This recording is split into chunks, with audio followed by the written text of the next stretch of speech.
আসসালামু আলাইকুম এভরিওয়ান। টমেটোর চারা যে আপনারা রোপণ করেন ক্ষেতের ভিতরে, তো আমি আপনাদেরকে কিছু সিস্টেম শিখিয়ে দিই কিভাবে টমেটোর চারা রোপণ করলে আপনারা অধিক ফসল পাবেন।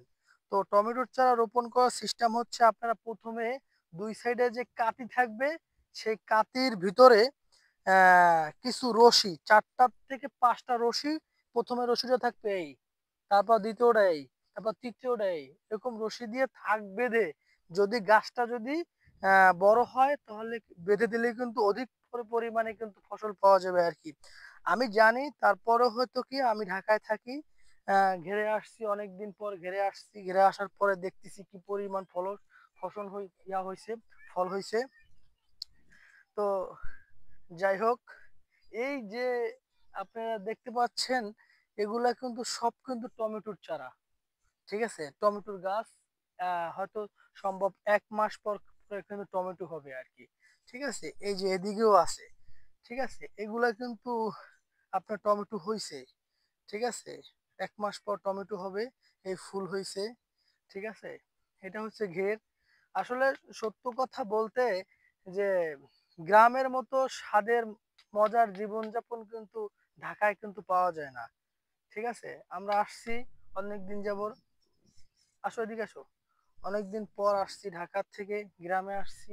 তো এখন আমি আমার ঘেরে যে ইয়াটা আছে, আহ শাকসবজিগুলো আছে, সেগুলো আমি একটু রক্ষণাবেক্ষণ, নিজ হাতে একটু রক্ষণাবেক্ষণ করতে একটু স্বাচ্ছন্দ্য বোধ পছন্দ করি। এই জন্য হচ্ছে চিন্তা করলাম যে ক্যামেরার ভিতরে কয়েকটা ভিডিও করি, এই আর কি।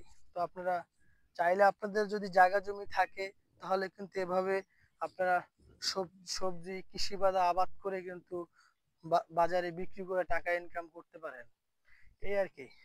তো এই যে ঘের আছে, ঘেরের ভিতরে কিন্তু প্রচুর পরিমাণে মাছ।